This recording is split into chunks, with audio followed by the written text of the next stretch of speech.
आप में से कई लोग मुझे कहते हैं कि सर जो है वो हम भूल जाते हैं, रिकॉल नहीं कर पाते टाइम पे, टेस्ट को देखते हैं, क्वेश्चन हमको लगता है कि पढ़ा है पर हम एक एट ए टाइम हम क्वेश्चन को एक से कनेक्ट नहीं कर पाते, तो क्वेश्चन को आते हुए भी नहीं कर पाते, कई बार हम ब्लैंक हो जाते हैं एकदम से। ठीक है, सिंपल सा रीजन ये है कि आपके ब्रेन में है लॉन्ग टर्म मेमोरी है, शॉर्ट टर्म मेमोरी है कि मीडियम टर्म मेमोरी है। ठीक है, और इसके पीछे क्या है, बड़ा रीजन ये है कि आप जो है कुछ भी आप पढ़ते हैं या समझते हैं, ठीक है, दो बड़ी चीजें। मैं एक बात ये मानकर चलता हूं कि आप में से कई सारे बच्चे जिन स्कूलों से आए हैं, ठीक है, सब नहीं, कुछ अच्छे स्कूल से भी हैं, पर जो भी स्कूलिंग है भारत की इस समय, ठीक है ना, वो स्कूलिंग जो है वो बहुत ही सब स्टैंडर्ड है। ठीक है ना, और मजे की बात तो ये कि जो प्राइवेट स्कूल है ना, they are not selling themselves on the base of education, they are selling their extra curricular activity. हमारे यहाँ हॉर्स राइडिंग है, हमारे यहाँ गोल्फ भी खिलवाते हैं, हमारे पास पूल भी है, हमारे पास मेस भी है, हमारे पास ये भी है, हमारे पास वो भी है, हमारा स्टूडेंट एक्सचेंज प्रोग्राम है, फॉरेन बच्चे भेजते हैं, ट्रिप में जाते हैं। School are selling extra curricular activity, they are not selling कि हम क्या पढ़ाते हैं। ठीक है, ठीक है, what changes we bring in the life of our student, वो कहते हैं हम पर्सनालिटी डेवलप करते हैं। अरे उसके लिए थोड़ा बच्चा जा रहा है बैठ के। तो पॉइंट ये है कि हम आप में से कई सारे लोग जो हैं उनके साथ दिक्कत ये नहीं कि वो उनको आएगा नहीं, कर नहीं पाएंगे। प्रॉब्लम ये है कि you need a basic framework. आप जब भी कभी कोई इमारत बनाएंगे ना, तो पहले आपको लोहे के तार बिछाने पड़ेंगे, नींव बनानी पड़ेगी, उस नींव के ऊपर फिर आप जो है वो कुछ पिलर्स बनाएंगे, फिर आप उसमें जो है वो पिलर्स के ऊपर फिर आप दीवारें बनाएंगे, फिर आप छत डालेंगे, ऐसे बनता है। ठीक है, प्रॉब्लम ये है कि जो बेसिक से नींव है ना, नींव में कुछ है ही नहीं है। क्योंकि स्कूल्स में, जो सरकारी स्कूल थे, मैं पढ़ा हूं गवर्नमेंट स्कूल, जानता हूं मैं कि स्कूल में जो है वो पढ़ाने वाले टीचर, पूरे टीचर होंगे 5, एक कोई टीचर होगा जो ठीक से पढ़ा रहा होगा और बच्चे उसी के फैन होंगे, उसी के क्लास में आते होंगे, ठीक है, वही सारे या मैडम जो होंगी। बाकी 4 लोग 3 लोग केवल काम निपटा के जा रहे होते हैं अपना, क्योंकि उनकी नौकरी लगी, तब कुछ तो करना पड़ेगा आके। ठीक है, मैं तो देखता था कि मेरे स्कूल में जो कुछ मैडमें हुआ करती थी, वो स्वेटर सिलाई का वो लेके आती थी अपना ऊन लेके, और वो बैठ के सिलती रहती थी यहाँ पे। आपसे बोलेंगे तुम ये पेज नंबर 5 खोलो, उसको एक पैराग्राफ तुम पढ़ो, और तुम पढ़ो।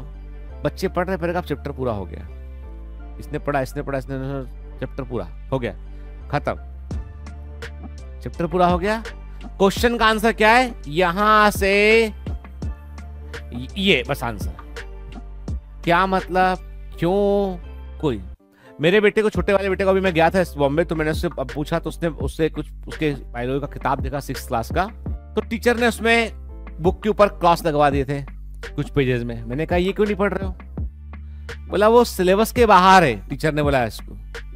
मैंने कहा 6th क्लास में जो तुम्हें लिखा है, मैंने कहा तुम, बोला स्कूल के एग्जाम में नहीं आएगा, तो मैंने कहा तुम तो पढ़ो इसको, भले ही ना आए एग्जाम में, ना समझ आए मैं बताऊंगा, तुम पढ़ो इसको।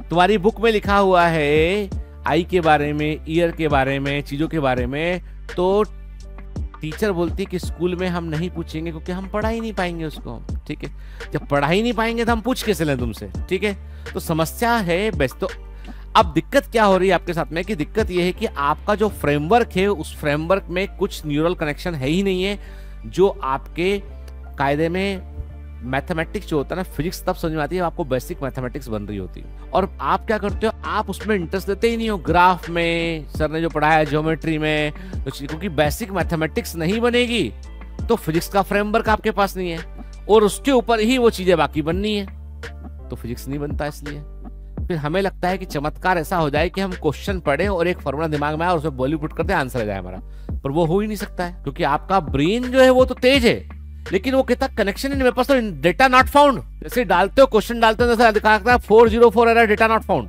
है ही नहीं फाइल के अंदर, वो रोक देता है प्रोसेस को। जब आप पढ़ते हैं, एक बार पढ़ते हैं, शॉर्ट टर्म मेमोरी बनती है क्लास के अंदर, शाम को जाके रिवाइज करते हैं, मीडियम टर्म मेमोरी बनती है, केमिकल पैकेट्स बनते हैं, फिर आप 4-5 दिन के बाद फिर रिवाइज करते हैं, फिर ब्रेन को लगता है कि ये है क्या, ये बार बार रिवाइज कर रहा है, फिर आप रिवाइज करते हैं, ब्रेन कहता है भाई ये लॉन्ग टर्म मेमोरी, इसको दिमाग में संभाल कर लो इसको। ठीक है, क्योंकि ये बार बार सेम टाइप के फोल्डर बना रहा है, सेम टाइप की फाइलें बन रही ब्रेन में। तो ब्रेन कहता है कि ये बार बार बार बार पढ़ रहा है इस चीज को, it means it is something important, ये पूछेगा बाद में, तो हमको ये पैकेट निकाल के देना पड़ेगा इसको इंफॉर्मेशन का, ठीक है। तो जब आपको कोई चीज ना बनती हो, मल्टीपल टाइम रिवीजन करो, मल्टीपल टाइम रिवीजन करो। ब्रेन को ये रियलाइज कर दो कि भैया ये लॉन्ग टर्म मेमोरी है, लंबे समय दिमाग में रखना है, ये शॉर्ट टर्म मेमोरी नहीं है ये, ठीक है। मुझसे मेरा स्टाफ कई बार कहता है, सर आपने तब ऐसा कहा था, तो उसके मैं 90% चीजें मैं भूल जाता हूं जो मैंने किसी को कही होती, मैं सच में भूल जाता हूं, क्योंकि कारण ये कि मेरे लिए प्रायोरिटी वो ही नहीं है। मैंने कहा अच्छा ठीक है इसको ऐसा करेंगे, मैंने बोल रखा है सबको, जो बात करो डायरी लिखो, डायरी में नोट कर लो उसको, ठीक है ना, कि ये फला जगह पे मैंने उस समय ये कहा था, ताकि मुझे याद रहे कि मैंने आपको ये इंस्ट्रक्शन दिया था। कारण ये है कि मेरे लिए प्रायोरिटी ये बिल्कुल नहीं रूटीन टास्क डेली का टाइप कि ये काम हो गया वो हो गया, नहीं। मेरी प्रायोरिटी ये है कि भाई अल्टीमेटली मेरा सब्जेक्ट, मेरा प्रैक्टिस, मेरा जो साइंस है उसमें मेरे को एक्सपर्टाइज मेरी होना चाहिए, वहां कुछ भी नहीं भूलना चाहिए। तो आई ऑलवेज फॉरगेट, जो हमारा वॉलेट है वो भूल जाता हूं, जो मेरा चाबी है भूल जाता हूं मैं, के बहुत सारी चीजें भूल जाता हूं के।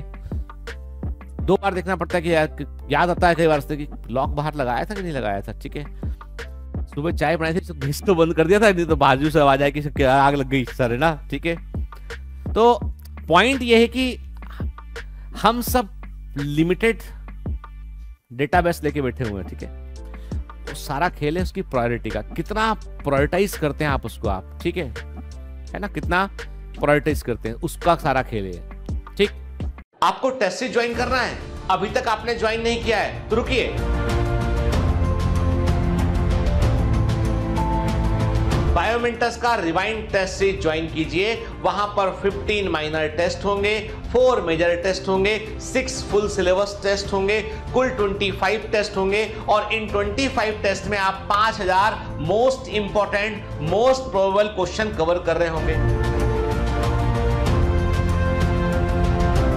टेस्ट सीरीज बहुत इंपॉर्टेंट है, क्योंकि इसके थ्रू आप ये पता लगा सकते हैं कि कौन से एरिया आपका वीक है, किस तरह के क्वेश्चन को आपको प्रैक्टिस करना है, किन किन हिस्सों पर अधिक आपको ध्यान देना है।